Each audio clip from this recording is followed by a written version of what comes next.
তো আজি আমি আলোচনা কৰিবলৈ গৈ আছো সাহিত্যৰ ওপৰত আৰু আজি আমাৰ ফাৰ্ষ্ট কোৱেশ্চনটো হ'ল বিশ্বৰ দীৰ্ঘতম মহাভাৰতৰ গ্ৰন্থকাৰ কোন?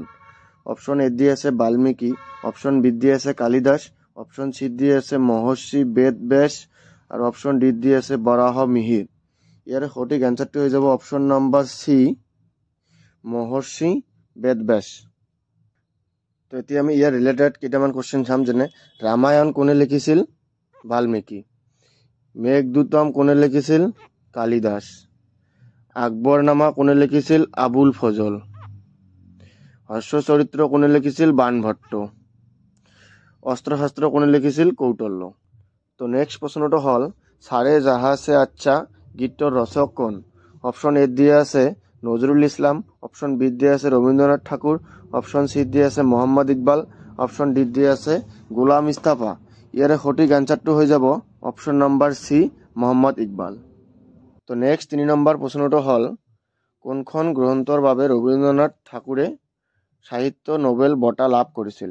অপশ্যন এ দি আছে নৈবেদ্য, অপশ্যন বি দি আছে কবি কাহিনী, অপশ্যন সি দি আছে সোণাৰী তৰি, অপশ্যন ডি দি আছে গীতাঞ্জলি। তো ইয়াৰে সঠিক এনসাৰটো হৈ যাব অপশ্যন নম্বৰ ডি গীতাঞ্জলি। এতিয়া আমি ৰবীন্দ্ৰনাথ ঠাকুৰৰ বিষয়ে অলপ আলোচনা কৰিম, যেনে ৰবীন্দ্ৰনাথ ঠাকুৰৰ প্ৰথম কাব্যগ্ৰন্থ আছিল কথা কাহিনী।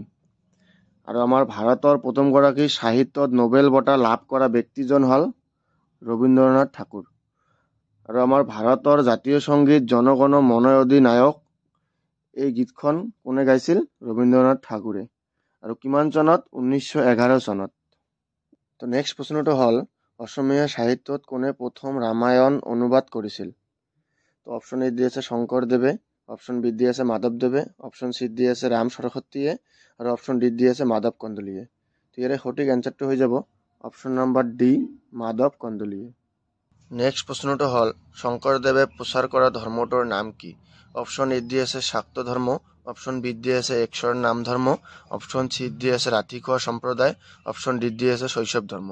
তো ইয়াৰে সঠিক এনসাৰটো হৈ যাব অপশ্যন নম্বৰ বি একশৰণ নাম ধৰ্ম। এতিয়া অলপ শংকৰদেৱৰ বিষয়ে আলোচনা কৰিম। শংকৰদেৱৰ জন্ম হৈছে 1449 চনত আৰু শংকৰদেৱৰ মৃত্যু হৈছে 1568 চনত। আৰু শংকৰদেৱ জন্ম লৈছে নগাঁও জিলাৰ বৰদোৱাত। শংকৰদেৱৰ ধাইমাতৃৰ নাম আছিল চন্দৰী, শংকৰদেৱৰ দ্বিতীয়গৰাকী পত্নীৰ নাম আছিল কালিন্দী, আৰু শংকৰদেৱৰ প্ৰথম সন্তানটিৰ নাম আছিল মুনু, আৰু শংকৰদেৱৰ শিক্ষাগুৰু আছিল মহেন্দ্ৰ কন্দলী। শংকৰদেৱৰ প্ৰথম কাব্যখন আছিল হৰিশ্চন্দ্ৰ উপাখ্যান, আৰু শংকৰদেৱে ৰামায়ণৰ উত্তৰাখণ্ড অনুবাদ কৰিছিল। আৰু শংকৰদেৱে ৰচনা কৰা মূল নাটকৰ সংখ্যা আছিল 6খন, আৰু শংকৰদেৱে ৰচনা কৰা অন্তিমখন নাটক আছিল ৰাম বিজয়। তো নেক্সট প্ৰশ্নটো হ'ল মাধৱদেৱৰ সাহিত্যিক জীৱনৰ কীৰ্তিম্ব কোনখন গ্ৰন্থ? অপশ্যন এ দি আছে ৰাজসুহ কাব্য, অপশ্যন বি দি আছে জন্ম ৰহস্য, অপশ্যন সি দি আছে অৰ্জুন ভৰ্জন আৰু অপশ্যন ডি দি আছে নামঘোষা। তো ইয়াৰ সঠিক এনসাৰটো হৈ যাব অপশ্যন নম্বৰ ডি নামঘোষা। অলপ মাধৱদেৱৰ বিষয়ে জানি ল'ম, যেনে মাধৱদেৱৰ জন্ম হৈছে 1489 চনত আৰু মাধৱদেৱৰ মাতৃৰ নাম আছিল মনোৰমা, আৰু মাধৱদেৱে ৰামায়ণৰ আদিকাণ্ড অনুবাদ কৰিছিল। আৰু মাধৱদেৱৰ আৰু এটা নাম আছিল, দ্বিতীয় নামটো হ'ল ৰত্নাকাৰ। আৰু মাধৱদেৱে যিখিনি নাটক ৰচনা কৰিছিল সেই নাটকবোৰক ঝুমুৰা বুলিও কোৱা হয়। নেক্সট 7 নম্বৰ প্ৰশ্নটো হ'ল পদ্মনাথ গোহাঞি বৰুৱাই ৰচনা কৰা অন্তিমখন নাটক কি? অপশ্যন এ দি আছে মহৰী, অপশ্যন বি দি আছে নোমল, অপশ্যন সি দি আছে বান ৰজা, অপশ্যন ডি দি আছে টেটন তামুলী। তো ইয়াৰে সঠিক এনসাৰটো হৈ যাব অপশ্যন নম্বৰ সি বান ৰজা। পদ্মনাথ গোহাঞি বৰুৱাই প্ৰথম অসমীয়া উপন্যাস হ'ল ভানুমতী, আৰু পদ্মনাথ গোহাঞি বৰুৱাৰ জন্ম হৈছিল 1871 চনত, আৰু পদ্মনাথ গোহাঞি বৰুৱাৰ মৃত্যু হৈছিল 1946 চনত। তো নেক্সট প্ৰশ্নটো হ'ল চন্দ্ৰকুমাৰ আগৰৱালাই প্ৰথম কবিতা পুথিখনৰ নাম কি? অপশ্যন এ দিয়া আছে উৰণি, অপশ্যন বি দিয়া আছে তুমি, অপশ্যন সি দিয়া আছে পুতিমা, অপশ্যন ডি দিয়া আছে কদমকলি। তো ইয়াৰে সঠিক এনসাৰটো হৈ যাব অপশ্যন নম্বৰ সি পুতিমা। প্ৰথমখন আছিল পুতিমা, আৰু চন্দ্ৰকুমাৰ আগৰৱালাৰ দ্বিতীয়খন কবিতা পুথি বিন বৰাগী। আৰু চন্দ্ৰকুমাৰ আগৰৱালাৰ অসমীয়া কাকত জোনাকী কিমান চনত প্ৰকাশ পাইছিল? 1918 চনত।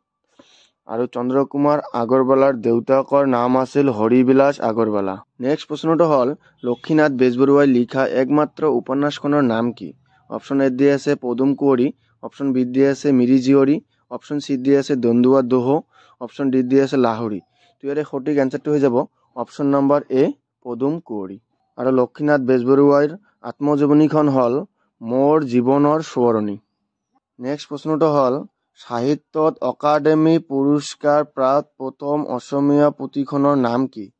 তো অপশ্যন এ দি আছে আচু ফুল, অপশ্যন বি দি আছে বন ফুল, অপশ্যন চি দি আছে ৰঙা কৰবীৰ ফুল, আৰু অপশ্যন ডি দি আছে আই। তো ইয়াৰ সঠিক এনচাৰটো হৈ যাব অপশ্যন নম্বৰ বি বন ফুল। আজিৰ অন্তিমটো প্ৰশ্ন হ'ল জ্ঞানপীঠ বঁটা বিজয়ী প্ৰথম অসমীয়া পুথিখনৰ নাম কি? অপশ্যন এ দি আছে বেদনাৰ উল্কা, অপশ্যন বি দি আছে পপীয়া তৰা সাধু, অপশ্যন চি দি আছে মৃত্যুঞ্জয়, অপশ্যন ডি দি আছে অনুৰাধা দেশ। তো ইয়াৰে সঠিক এনচাৰটো হৈ যাব অপশ্যন নম্বৰ চি মৃত্যুঞ্জয়। ভিডিঅ'খন ভাল লাগিলে লাইক কমেণ্ট শ্বেয়াৰ আৰু ছাবস্ক্ৰাইব কৰি দিব।